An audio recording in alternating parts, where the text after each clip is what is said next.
السلام عليكم ورحمة الله وبركاته. ازيكم حبايبي؟ عاملين ايه؟ اتمنى دايما تكونوا بخير يا رب. ان شاء الله النهارده عامله معاكم طريقتين للكوارع، الطريقه المعتاده اللي احنا كل الناس عارفاها اللي هي المسلوقه، وهنعمل طاجن كوارع بالبصل طعمه حلو جدا. ان شاء الله الطريقه تعجبكم وتجربوها. ما تنسوش تشتركوا في القناه وتفعلوا الجرس عشان يوصلكوا كل جديد، وتدوسوا لايك ونسمي بسم الله كده. هنا عندي كوارع غسلها كويس جدا وحط لها ميه النقع ومنقعينها بالملح والليمون والدقيق. نقعنا كويس جدا كده. حطي ميه، عندي ميه سخنه بتغلي، احط فيها الكوارع كده بعد طبعا ما اتنقعت واتغسلت غسله كويسه يعني كده. خلاص حطيناها في ميه بتغلي بس كده. احطها في ميه تاخد بس غلوتين بس، وابتدي بقى ايه، ندلق الميه دي. بصوا بعد ما غليت معايا هي لسه كده، بس اديها تقليبه عشان اول غلوتين على طول كده واروح ايه دلق الميه بتاعتها. بس هي كده لسه ايه ما غليتش يعني، نديها بس تقليبه كده اهوت عشان ايه تبتدي تغلي معايا.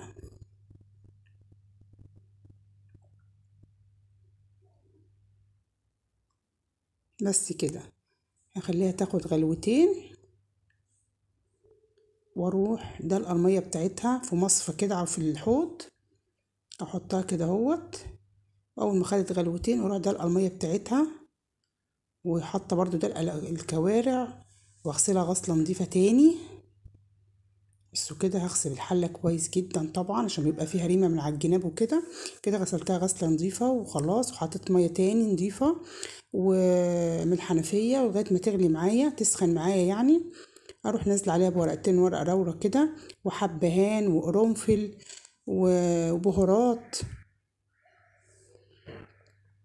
وعندي بصلايه متقطعه الصغيره وقرن فلفل وطماطمايه. ولو عندكم جزر، انا كان عندي جزر بس نسيت احطه، ممكن جزرايه كده او عود كرفس برضو. كل ده في الشوربه بتاعه الكوارع. يبقى حطينا بصله متقطعه، طماطمايه، فلفل اخضر، ورق لورا، حبهان، قرنفل، بهارات، وهنحط الملح. حطينا الملح طبعا بتاعها كان جنب البصله. وابتدي بقى احطها في الحله البريستو، هقفل عليها كده، هخليها لمده ساعه في الحله دي تستوي على طول ان شاء الله. كده عقبال ما تستوي معايا كده فاضل لها حاجات بسيطه. انا قلتها العين الصغيره خالص. هبتدي بقى كده معلقتين سمنه كبار كده على معلقه زيت، وابتدي بقى عندي رز غسلاه مصفيه كويس جدا كده، وابتدي بقى اشوح ايه الرز دوت في قلب السمنه اللي على النار.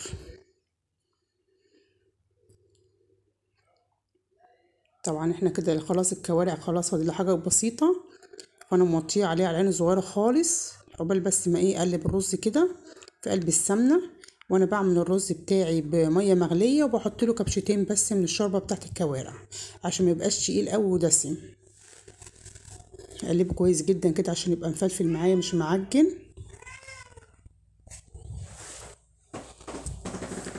بس كده رشه فلفل اسمر على رشه من الملح كده.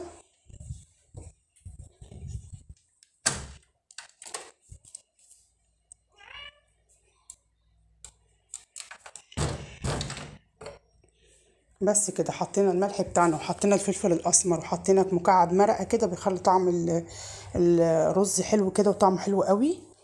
مكعب مرقه وحسب ما تحبوا، لو مش عايزينه بلاش، مش ده اختياري يعني.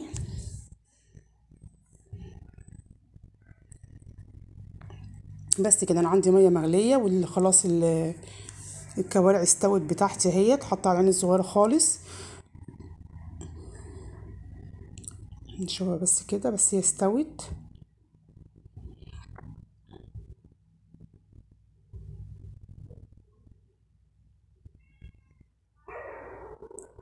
بس كده خلاص استوت معايا، استوت كويس جدا. لازم الكوارع تستوي كويس جدا جدا عشان تبقى طعمها حلو قوي، وهي مستويه كويس قوي قوي يعني، تستويه زياده عن شويه يعني عشان تبقى حلوه في الطعم بتاعها.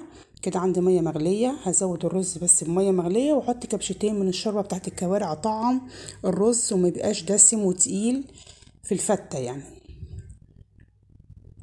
بس كده احط شوربه، هي شربتها ما شاء الله جميله جدا ودسمه قوي. فاحنا عشان الرز ما يطلعش تقيل معانا بنحط بس كبشتين او 3 مع المية المغلية بس كده. هديله تقليبه كده وهو ايه يغلي، واروح موطيه عليه النار لغايه ما يستوي.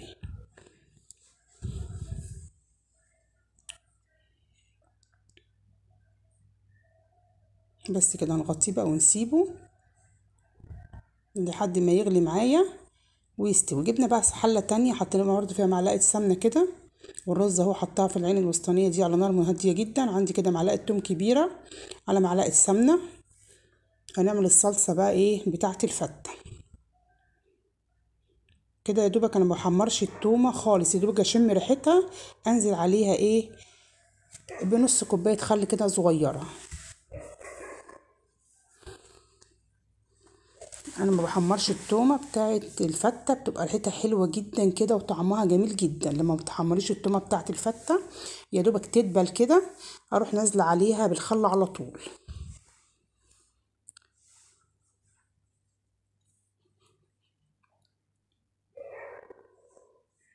هي باينه في الكاميرا ان هي مصفره او داخله في السوا، هي لا، هي لسه بيضه.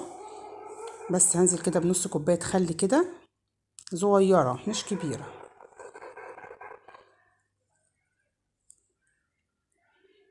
بس كده مجرد ما تغلي معايا الخل في التوم اروح نازله عليه بالطماطم. ضربه طماطم في الخلاط كده واروح نازله عليها على الطماطم بعد ما الخل بيغلي في قلب التوم.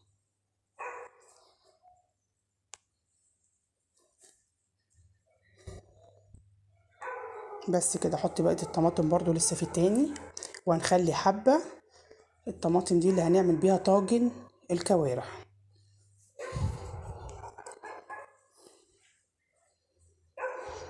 هنحط الملح بتاعنا، نظبط ملحها،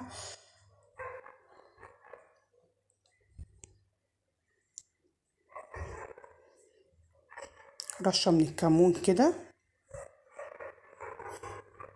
هنحط كمون ونحط فلفل اسمر، نحط حبه كزبره ناشفه، يبقى كمون وكزبره ناشفه وملح وفلفل اسمر.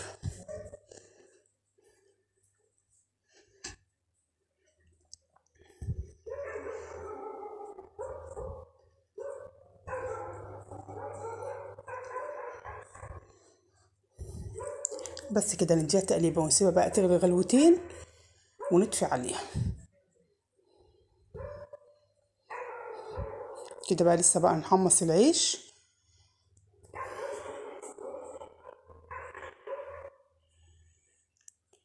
كده بقى ايه، هنعمل جبنه بصلتين كبار كده وعليهم قرنين فلفل حراقين. هنعمل الطاجن الكوارع بتاعنا.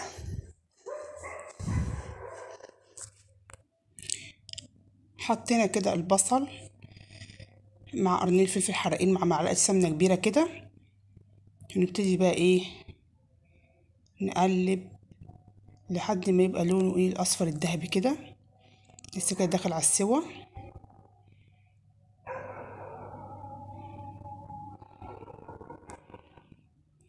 الطاجن ده حلو جدا جدا للناس اللي مبتحبش الكوارع المسلوقه، بيبقى طاجن حلو قوي متشرب كده من الطماطم والبصل والفلفل الحراق. لو مش عايزين فلفل حراق ممكن تحطوا فلفل رومي. هنا عندي كده حوالي نص كيلو من الطماطم، بحطه كده على البصله لما بتصفر معايا بيبقى لون الذهبي كده الجميل. هروح انزل عليها بالطماطم كده اخليها تتسبك، وبعد كده بحطها في طاجن واحطها في الفرن.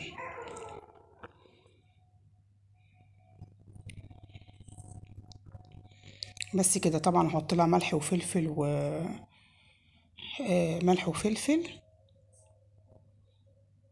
وبهارات كده، رشه من الفلفل الاسمر ورشه من الكزبره الناشفه كده،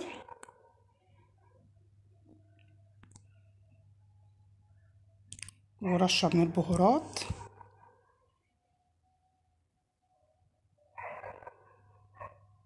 وهنظبط ملحها. نحط الملح بتاعنا كده نص معلقه صغيره كده من الملح.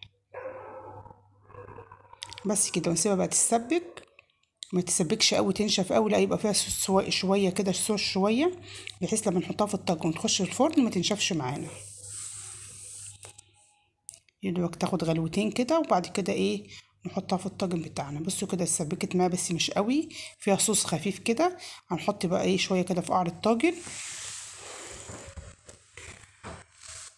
وهنحط الكوارع اللي انتوا بقى ايه يعني اللي انتوا هتاكلوها في الطاجن دوت، الكميه المناسبه اللي انتوا هتاكلوها. بس كده، ونحط بقى بقيه الصوص عليها كده من فوق.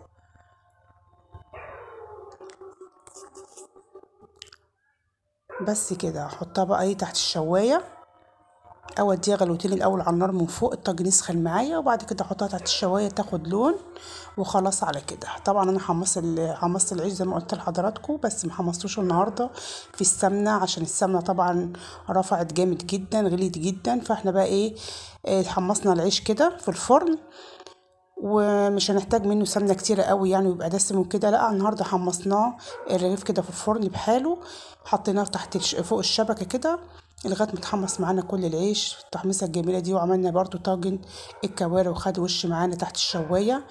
وهنا عندي هنحط معلقه سمنه صغيره. بص العيش انا كسرته، انا كل مره طبعا بقصقصه بالمقص وبحطه تحت الشوايه بمعلقتين سمنه كده كبار. فوفرنا بقى المره دي السمنه بتاعتنا. حطينا معلقه سمنه صغيره مع فصين توم، يعني معلقه سمنه صغيره مع فصين توم كده، احطهم تشويحه على النار. احط لهم بس كده ايه حبه كمون كده وحبه فلفل اسمر، واشوح حبه التوم دول بمعلقه السمنه الصغيره دي. احط حبه ملح كده، بس يبقى حطيت لي التومه، حبه فلفل اسمر، حبه ملح، حبه كمون، وانزل عليها بالعيش المحمص، واديله تقليبه حلوه كده ايه يتشرب من التوم والسمنه اللي انا حطيتها. هي معلقه على قد الطبق اللي انا هعمله.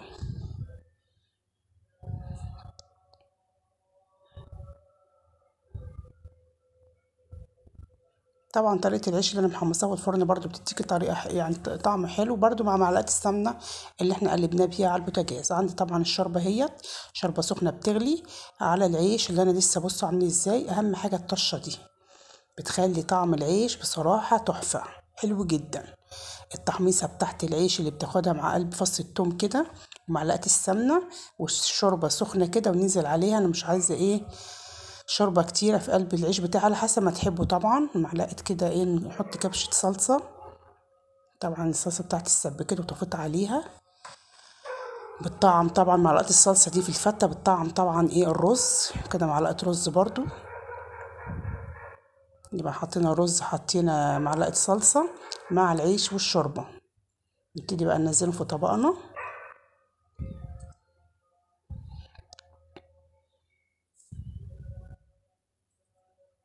بس كده نحط عليها بقى ايه الرز على الوش.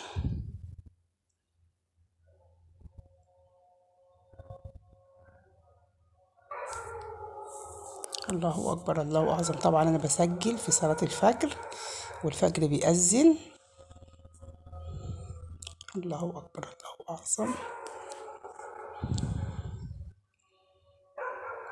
بس كده حطينا كمية الرز طبقة رز كده مناسبة حلوة يعني مش تقيلة أوي ولا خفيفة، يا دوبك غطينا الايه العيش بيها بطبقة كده حلوة. هنبتدي نحط بقى ايه الصلصة كده على الوش بتاعتنا كده.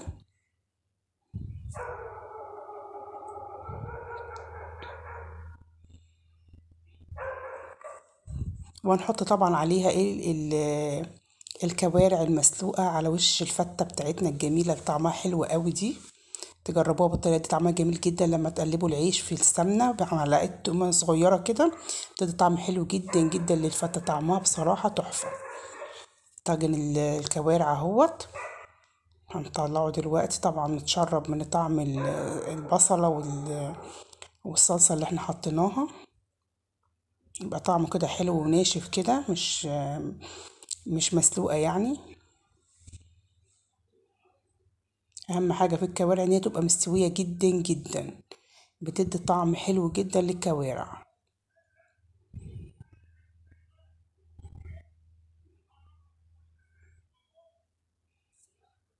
كده حبة البصلة دول بقى كده طعمهم تحفة.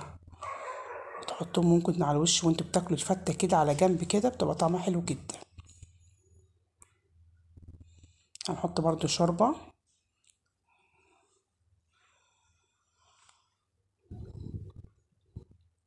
طبعا الشوربة بتاعت الكوارع مع فص ليمون بقى كده طعمها فظيع.